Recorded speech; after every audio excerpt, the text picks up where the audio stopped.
Okay, one of the most significant and layered sibling rivalry relationships in almost any mythology.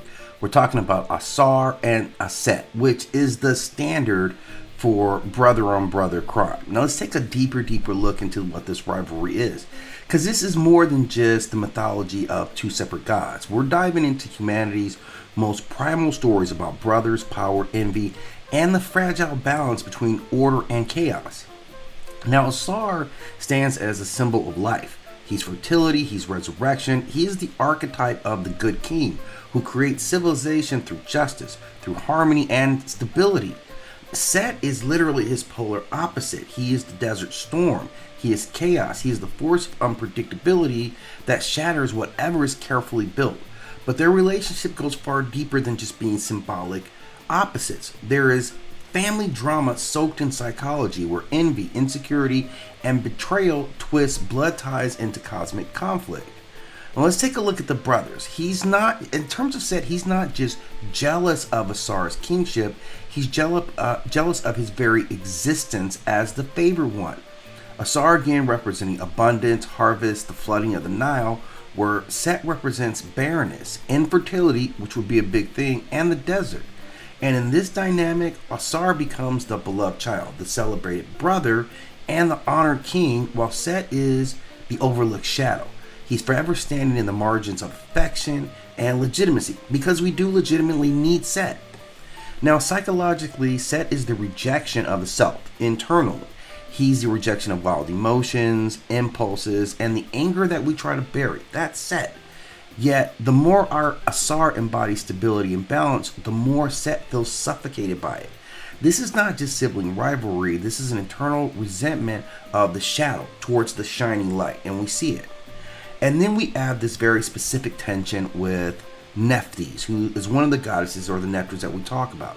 And this gets into desire, infertility, and betrayal. And this is very significant. Now, Nephthys is the shadow sister of Set or Isis, who is, of course, wed to Ausar. And in some traditions, though, Nephthys is also married to Set, but their union is specifically barren, because Set, god of chaos, is also the god of the desert and infertility. So his nature resists creation by definition of what he is. Now Nephthys is unsatisfied and perhaps lonely, and she gravitates towards her sister, who is of course in this union with Ausar, and they spend more time together as a threesome between the three of them. Not to get too deep into the term, but that's eventually what it goes to.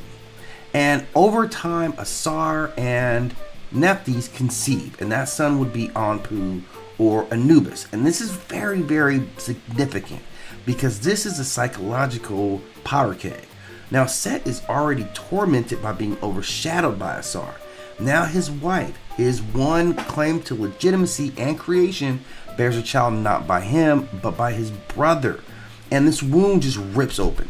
Set is not only infertile, which, in terms of being the Nasut or the king, infertility is obviously something that people are not going to be looking for. But he's further humiliated because he's unable to compete with Asar's generative power. That would be a significant difference between the two, and that would spill over into his battle against the sun, Heru, or Horus. And this affair represents the really dark side of sibling rivalry, the triangle of betrayal. Asar's role in Nephthys' pregnancy makes him both king and a thief, stealing not only Set's authority, but also his family honor. And for Set, this betrayal feeds into his rage, making Asar's death not only political, but very personal act of revenge. So we have this fragmentation, and then this resurrection. So Set's act of murdering Ausar, cutting his body into pieces, which says a lot, and scattering him all over the land, is more than just violence. It's a psychological re-rendering of mythology. It represents the destruction through rage and jealousy, the need to shatter the figure that embodies everything you cannot be. So Set's dismemberment of Ausar as if he's trying to erase his very identity. But the story thankfully does not end with this fragmentation. Ausar and Nephthys again come together. They gather up all of Asar's pieces, they reassemble him through this divine magic while Set is trying to stop them. And then through this process, Set again conceives for Ausar, and this time it will be Horus or Heru. And although he was dead, he comes back and he's resurrected, and now he is also the Lord of the Underworld. So psychologically, this moment is all about renewal. Chaos destroys order, but order is reborn in a new form, even more powerful. Now, the irony here is that Nephthys, the wife who once bore Anubis through Ausar, joins her sister in Set in reassembling Asar's body. So the very woman who is seen as the divider between the brothers is also part of the healing. So she's not simply betrayal, she also is resurrection, and very key part of that resurrection. Now, the relationship between Ausar and Set cannot simply be reduced to good and evil. In Kemetic thought, Set was not just a villain, and at times he was the protector of Ra, fighting the chaos serpent Apep. His destructive energy was necessary to defend the cosmos. So their relationship represents a psychological truth. We cannot destroy our shadow. We cannot kill chaos, rage, or envy. We can only integrate them. Ausar needs Set as much as Set needs Ausar. Life needs the desert just as fertility needs barrenness in order to define itself. And the affair with Nephthys makes this balance even sharper. Ausar, the fertile one, is not flawless. He betrays his brother's marriage bed. Set, the infertile one, is not wholly evil. He embodies the pain of exclusion and the desire for recognition. And their struggle is not moral duality, but it's a cycle of tension that makes the cosmos whole. If we look at these brothers, Ausar represents the superego, civilization, order, stability, the beloved king who unites, but is also blind to the resentment he creates in others.